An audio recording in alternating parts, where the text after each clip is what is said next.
afternoon, everyone. So thank you for being here.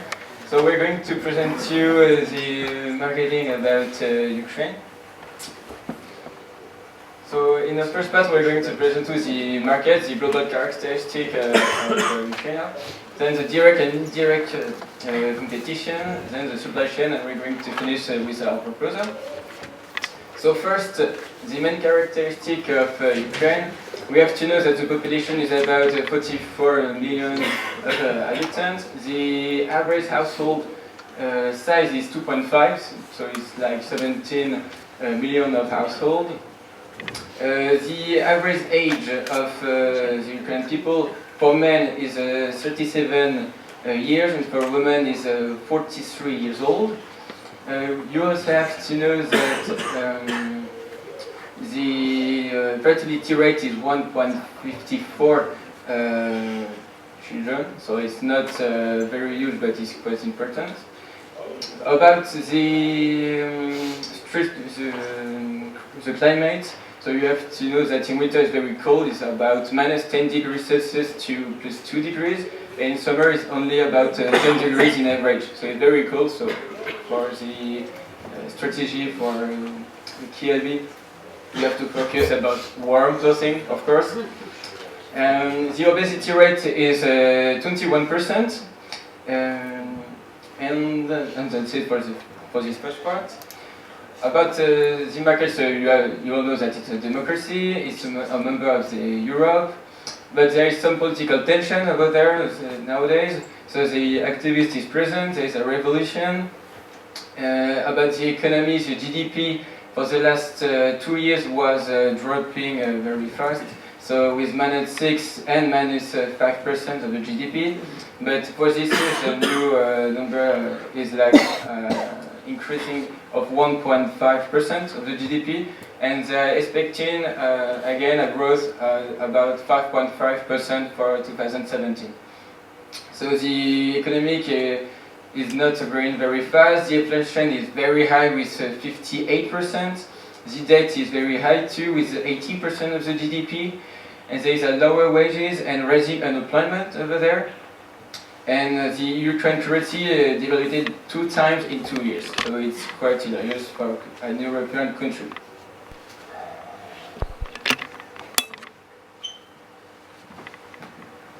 So now about the market, you can see there the distribution of the expenses for the Ukrainian people.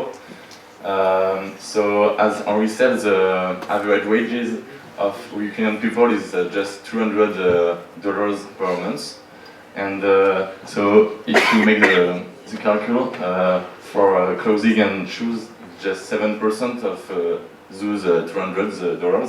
So it's not very huge. It's just about $15 per month, just for clothes. So we can conclude that they have not a good power to purchase some clothes. And then on this map, this is where the cities where the people are the more concentrated in Ukraine. So here it's Kiev, the capital, and there it's Odessa. So this is the 2 main cities of the countries where Kiabi have to focus on.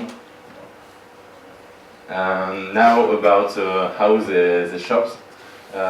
So Ukrainians like to shop in malls. So here it is the Ocean Plaza, one of the most famous one. So Kiabi should maybe implement their shop in malls. It will be better for business. And now about their fashion, it's quite as European people. They like they are well like quite as us, but as you can see on the pictures, they like much flowers stuff than us, and some of colorful things. But it's quite as European, like in France or Germany. And now about e-commerce. It's not very developed in Ukraine, so I think that Kiabi should not go on e-commerce first, maybe later, because for now it's not very a priority for Kiabi and for other brands like Kiabi.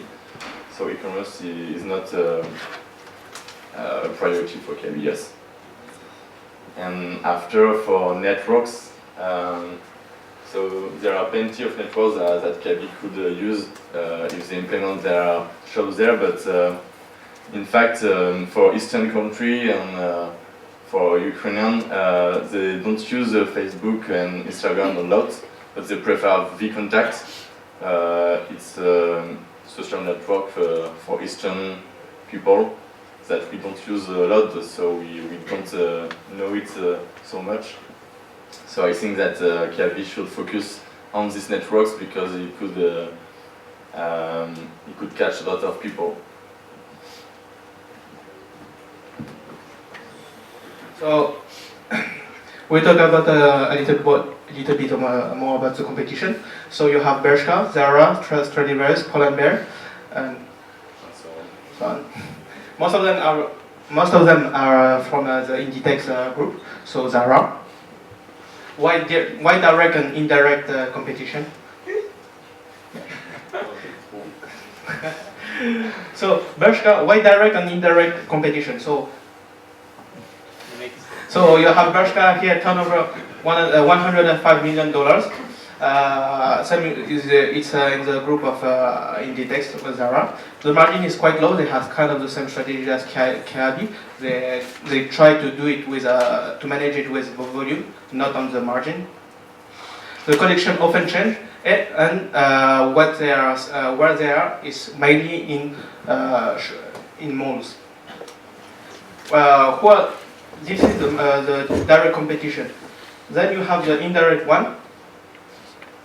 And indirect one would be more like it would be Zara.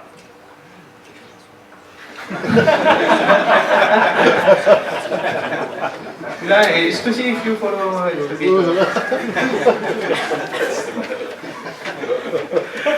So Zara is more like indirect competition. Why? Because they don't have the same strategy as Kiabi, and they don't have the same target as Kiabi. So. Well, you can see, for example, so a little bit of numbers. You have the turnover of 903 million. They're very big.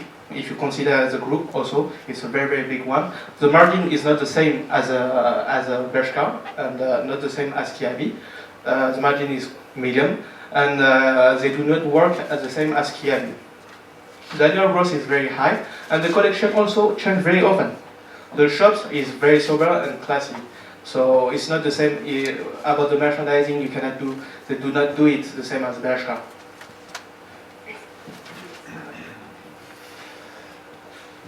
So in Ukraine, the brands can have a very different image than in France.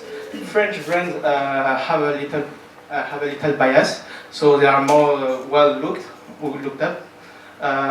For example, Zara and Mango is not considered as fashion, and Kiabi can have a more fashionable, more fashion image abroad, so just in foreign countries.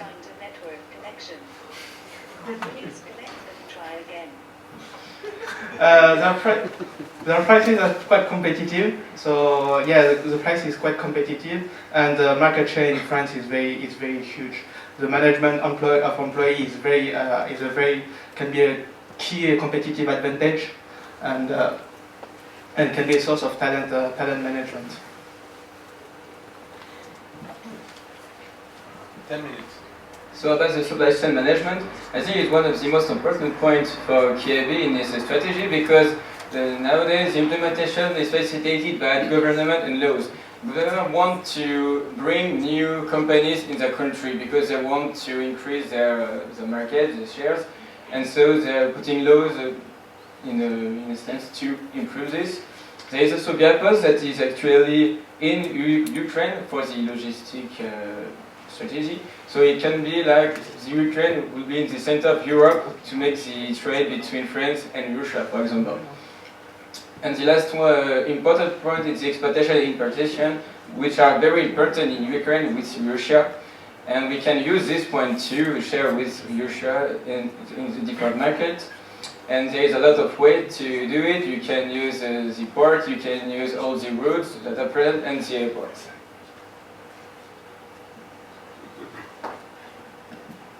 So now I'm going to talk about the advantage, the different advantage and disadvantage of Ukraine for Kiabi.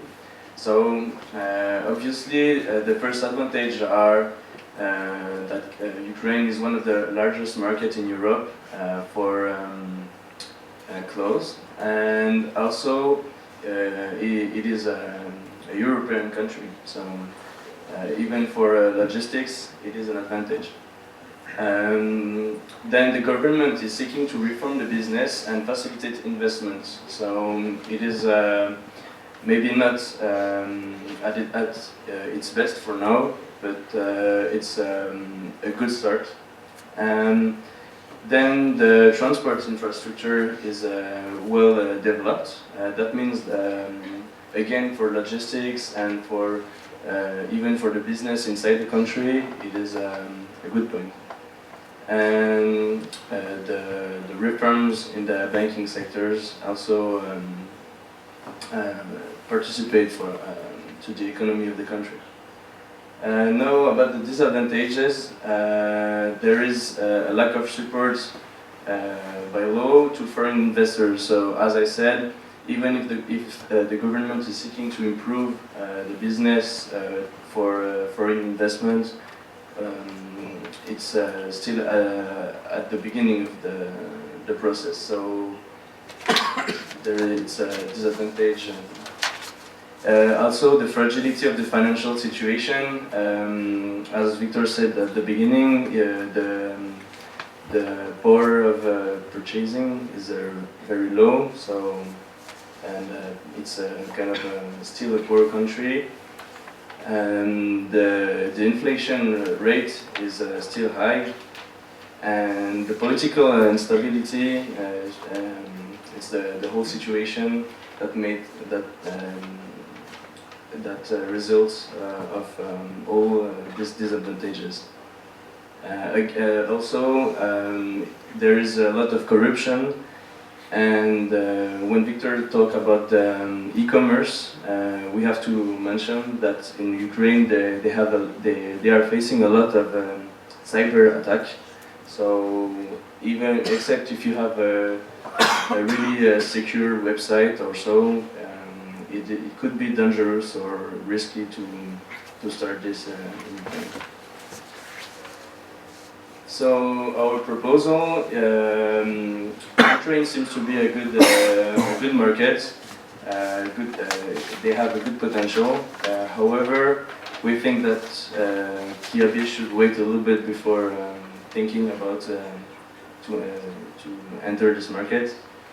The recent events and so the situation with Russia and all made this difficult for the moment. And the middle class, which is the biggest target for Kiabi and all those kind of business. Well, the middle class is less and less existent. That means that the difference of between poor